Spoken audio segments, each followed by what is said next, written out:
Just about 18 minutes after the hour of 7 o'clock, welcome back to the Now Morning Show. Now, in commemoration of the 25th anniversary of the passing of this country's second Prime Minister, Mr. George Chambers, on November 4th, the People's National Movement Research Committee will host an art and essay competition. Joining me to talk more about this is Dr. Nyan Gadsby-Dolly, the Minister of Education, who is joining me in her capacity as MP for St. Anne's East, and former General Secretary of the PNM, Mr. Ashton Forde, both from the Research Committee. Good morning. Thank you so much for joining us on Now.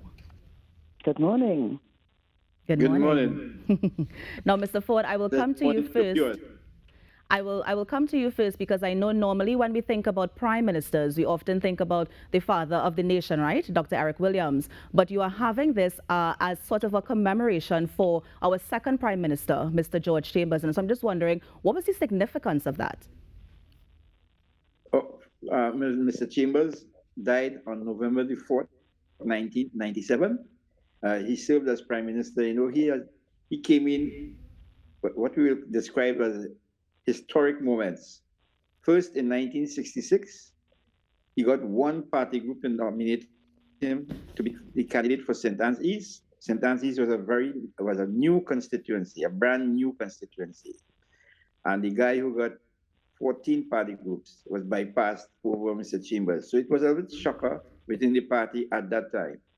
And he went on to become prime minister at another historic time when the passing of Dr. Eric Williams, our first prime minister and father of the nation, who died in March. And he came, again, it was a surprise to many, but at the end of the day, when his term showed that he was quite capable and one of the best ministers of finance we had.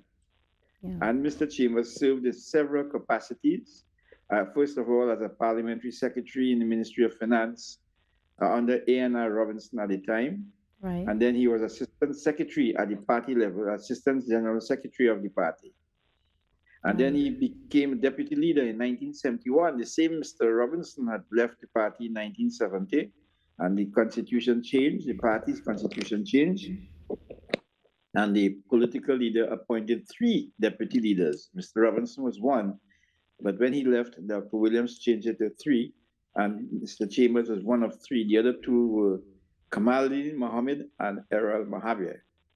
And Mr. Chambers came in also in 1971 when there was a no votes campaign, and the PNM won all 36 seats. Right. So it was a tough task because you have all the seats, no opposition, and he was appointed in the Ministry of Agriculture. And he went on to be in several capacities, Minister of Finance first. And then in 1976, Minister of Agriculture and Trade, a dual ministry, a mega ministry. He also served before that, I think, Minister of Education. Right. So that he came in, he went on to prove himself, having served in all these ministries. And one significant feature of his time as the Minister of Trade was he asked the local manufacturers, the Trinidad and Tobago Manufacturing Association, at that time moving Assam as the president, to retool. And he offered incentives and in order to export their products. And so we became the biggest exporter of products from Trinidad, different types of products, juices, and so on. No, and Mr. Chambers was credited. Right. Now, I just want to pause here only because I know that part of the competition is asking the students as well to give their history about it. So we don't want to give away too much, but I want to switch gears in terms of the art competition. So tell us about the art competition. Tell us who can enter and what are the participants expected to show as an applicant for this competition. So let me take that one. Yeah, sure. Sure, Dr. Dolly. So the art competition is about the life and legacy of George Chambers. Yes. So really, the students, and well, I shouldn't say students because it's open from 12 to 18. So you don't have to be a student to enter, but we are targeting the young people. And to be able to portray the life and legacy of George Chambers in art, one would have to really take a deep dive into what was the life of George Chambers? What was his legacy? And that's really where we want to point the young people. We want them to take a look at who this outstanding citizen was. You heard of what his exploits were, his political career. So we want them to take a look at that and represent that now in art. And of course, it can be different things that would resonate with them. And so we'd expect to see a variety of views and opinions portrayed in art. Right. And Dr. Dolly, how do they submit this piece and when is the deadline? The deadline is October 30th, and it is submitted online. So they take a scan or a high-resolution photo, and they submit it. The email is on the flyer, and we are directing everyone to our Facebook page, the PNM Research Committee, so that all of the details are there in terms of where they submit it via email and what the information is that they must submit along with it. Right. And in terms of the eligibility to enter, I know you said that the person can be as old as 18 years, but is there a minimum age requirement as well? 12 to 18. 12 to and 18. The prizes are in two categories. So 12 to 15 and then 16 to 18.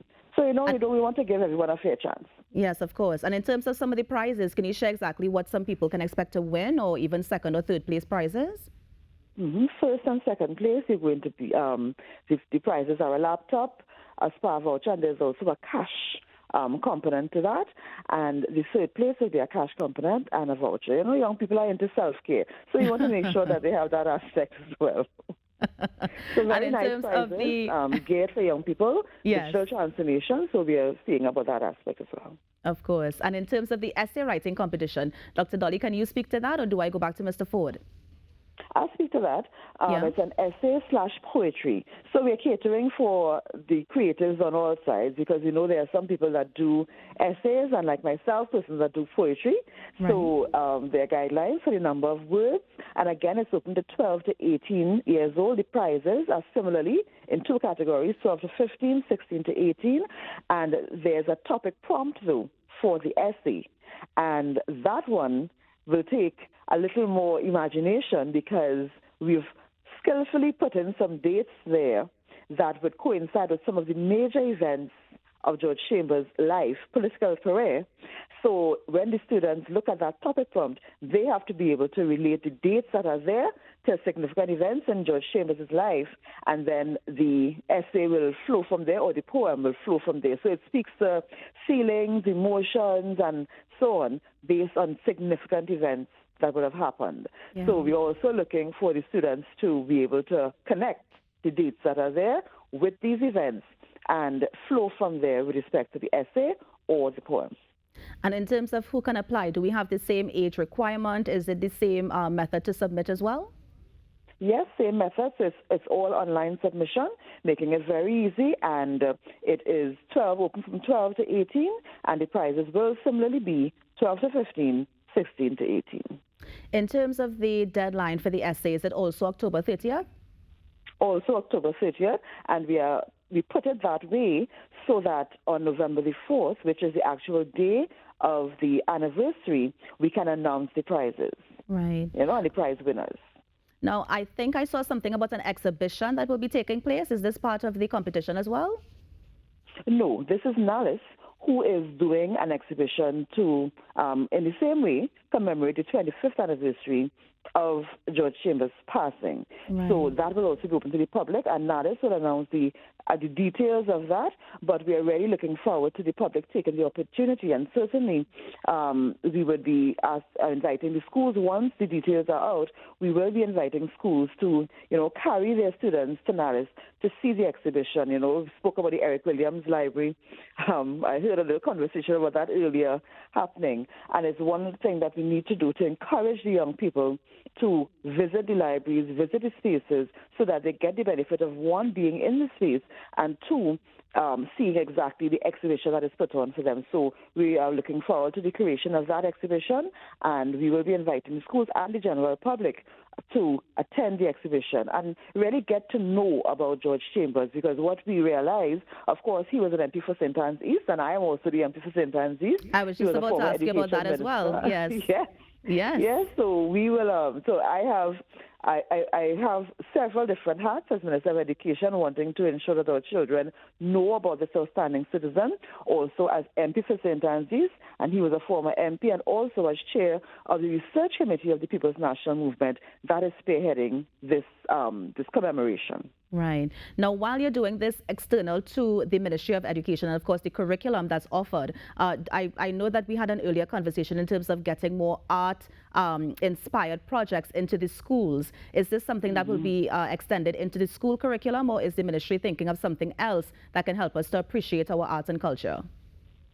What we need to do, I think, as in general, because of course George Chambers and the presidents, the prime ministers and the presidents of Trinidad and Tobago is a part of the curriculum, but bringing it to life, it depends on a teacher. It depends on how they choose to present these things. You know, some classes you may have all of the past prime ministers up. You would see that in the airport as well. So it's something that you draw children's attention to. But the involvement in art and culture, of course, is important. We do have the National Theatre Arts Company, and they, as a matter of course, do a lot of our local plays as well. And in some of our local plays, you find recurring themes of things that are on the school curriculum. And that marriage is also very good for our young people, because they get the same information, but they get it in a different format, and sometimes it sticks that way.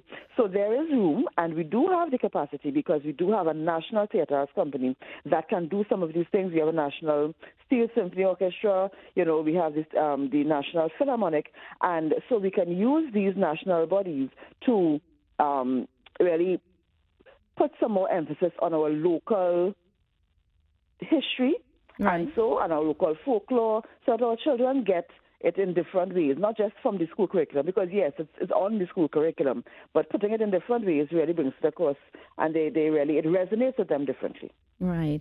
And Mr. Forde, I just want to bring you in here, because I know that you would have given us a really nice synopsis about the work of Mr. Chambers while he was alive and while he served in public office. In terms of the significance of this essay and art competition, what sort of things are you expecting to see coming out of these two competitions? Well, when he functioned as prime minister, he achieved a lot. As I tell you, don't go into much details. Yes. But I am hoping that they will do a research on his private life too, because he was originally from behind the bridge in Port of Spain. Right. And he grew up attending school. One of his classmates was Courtney Bartholomew, and who used to be very close to him. And he also participated in cricket sport. When I say participate, he was a cricket enthusiast. I used to attend cricket with him at the Queen's Park Oval. So they must know the other side of George Chambers. He also was an farming. He had an estate up in Brasso, and he would go up there and do his gardening and agricultural activities. So these are some of the things the students must do a little research. Yeah. And as Prime Minister, they should really examine the role he played when they had the invasion, the American invaded Grenada, and where he stood up for against the odds in terms of all the other Caribbean islands except Guyana, supported the U.S. and to show his strength of character. Of course. And these things they should look into. Yeah. And also when he served as Minister of Finance, he brought about a lot of changes, the introduction of the unit trust and stock exchange. Yeah. Now, Mr. Forde, again, I don't want you to give them everything, because, of course, you have to save something for the essay writing competition. So I want them to go and do the research. I wanted to point them in certain directions. They could go into different categories. Yeah. But as we close, though, I'm just going to go back to Dr. Dolly quickly. Dr. Dolly, in case anybody wants to get more information about the competition, can you share some email addresses, any kind of social media handles they can visit? Yes, they can visit the PNM Research Committee's Facebook page, and I will also be sharing information on my Facebook page, which is Dr. Nyan Gadsby-Dolly. So they can visit those pages. We are doing some TikTok videos, and we are also going to we share the submission. It's going to be to St. Anne's East Constituency 2 at outlook.com, and all of that information will be on our Facebook pages. So we are asking persons who are interested, and we hope our young people are interested, to visit the Facebook page, either my Facebook page, Dr. Nyan Gadsby-Dolly, or the PNM Research Committee's Facebook page, where the information will be available for you to enter our competitions. And finally, Dr. Dolly, the deadline dates are October 30th, and the winners will be announced on November 4th. Yes, October Right. 30th, winners announced on November 4th, and we ask you to take part in the exhibition. We'll also be doing a pullout in the newspaper on November the 4th, and we'll have a nice TikTok video and a digital photo journal also launched on that day. So a number of activities to get at our young people and getting them exposed to the man that was George Chambers. Of course. Well, Dr. Dolly, thank you so much for joining us. And of course, our former General Secretary of the PNM, Mr. Ashton Forde, thank you so much for joining us from the PNM Research Committee and just sharing about that art and essay competition as we commemorate the life and times and passing of our second Prime Minister, Mr. George Chambers. Thank you so much. Thank you. Thank you very much. Have a good one. You're on the Now Morning Show. We're going to take a break and be right back. But stay with us, because up next we have Shamla with Unique Not Different. Prime Minister, your job is hard.